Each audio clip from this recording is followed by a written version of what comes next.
Hello viewers, welcome to বুলি cooking program. আশা করি আপনারা সবাই ভালো আছেন। এই দেখুন, আজকে আবার আমি চলে এসেছি একটা রেসিপি নিয়ে। রেসিপিটা হচ্ছে এই যে কাঁচকলার বড়া করব।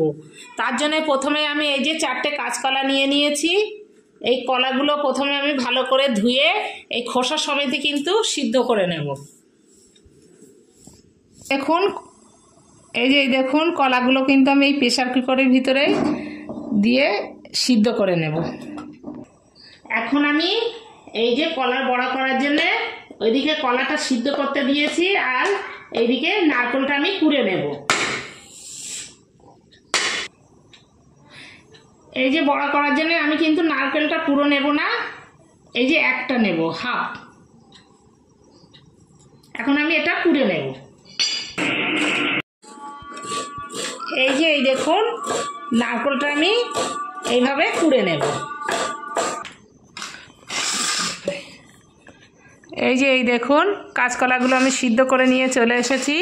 এখন আমি এই কাঁচকলাগুলো সব ছিলে নেব।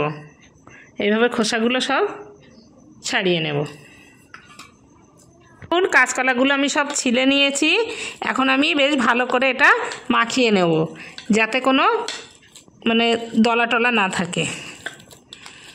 এই গোটা গোটা হয়ে থাকলে ভালো লাগবে না খেতে, সেই জন্য ভালো করে মাখিয়ে নিতে হবে কাঁচকলাটা। এই দেখুন, কলাটা আমি ভালো করে মাখিয়ে নিয়েছি। এখন আমি এই যে পরিমাণ মতো লবণ দিয়ে দিচ্ছি।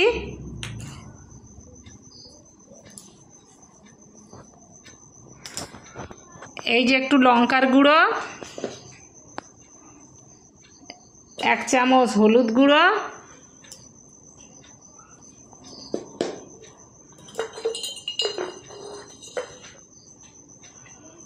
আর এই যে 1 চামচ জিরের গুঁড়ো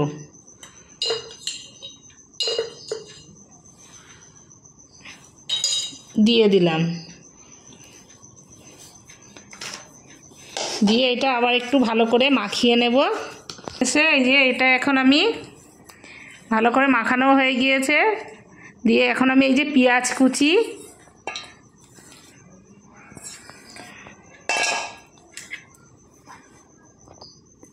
কুচি, এই যে কাঁচা লঙ্কা কুচি,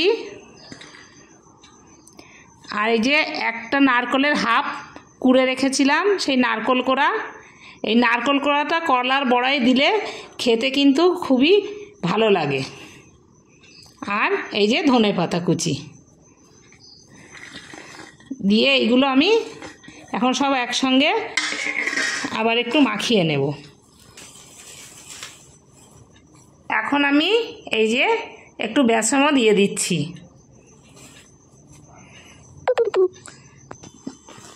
এখন আমি আবার একটু ভালো করে বেসন দিয়েছি বলে ভালো করে মাখিয়ে নেব।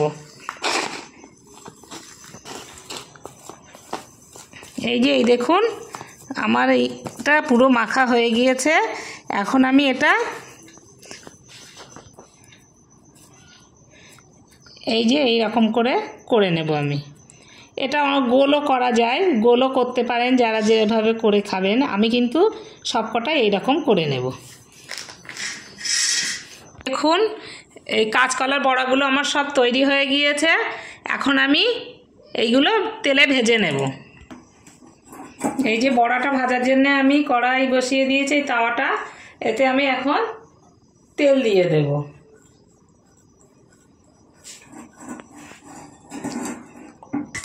এই যে তেলটা হয়ে গিয়েছে, এখন আমি এইগুলো ছেড়ে দেবো একটা একটা করে।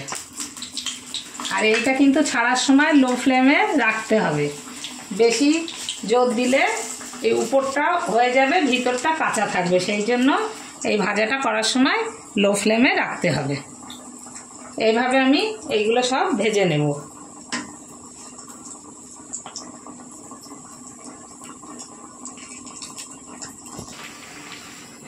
এই দেখুন, এইগুলো আমার সব ভাজা হয়ে গিয়েছে লাল লাল করে। এখন আমি এইগুলো তুলে নেব।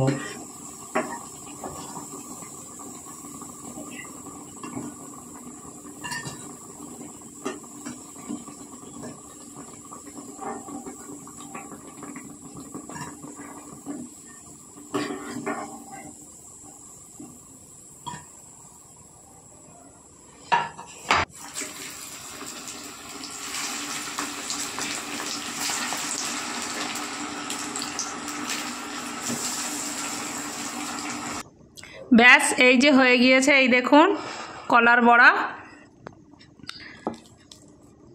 এই দেখুন কত সুন্দর হয়েছে, উপরে যেমন মচমচে হয়েছে, ভিতরে একেবারে নরম, দেখতে বেশ খুব সুন্দর। এটা দেখতেও যেমন সুন্দর হয়েছে, খেতেও কিন্তু অসাধারণ হয়। সত্যি কি ভালো লাগছে খেতে। এইভাবে যারা কাঁচকলা অনেকেই হয়তো খেতে ভালোবাসে না, কিন্তু তারা একবার এইভাবে করে খেয়ে দেখবেন, খেতে কিন্তু অসাধারণ হয়। এইরকম কাঁচকলার বড়া থাকলে ভাতের সঙ্গে আর কিছুই দরকার হবে না, এই দিয়েই পুরো ভাতটাই খাওয়া হয়ে যাবে। এটা মুড়ির সঙ্গেও খেতে পারেন, আবার শুধুও খাওয়া হবে। এটা কিন্তু একটা অসাধারণ রেসিপি কলার বড়া। আর যারা এতক্ষণ ধরে দেখছেন তাদের অশেষ ধন্যবাদ। যারা এখনও পর্যন্ত সাবস্ক্রাইব করেননি তারা প্লিজ সাবস্ক্রাইব করে আমার পাশে থাকবেন, লাইক শেয়ার করবেন। আর কেমন হয়েছে এই কাঁচকলার বড়া কমেন্টসে জানাবেন। আপনারা ভালো থাকুন, সুস্থ থাকুন। ওকে, বাই।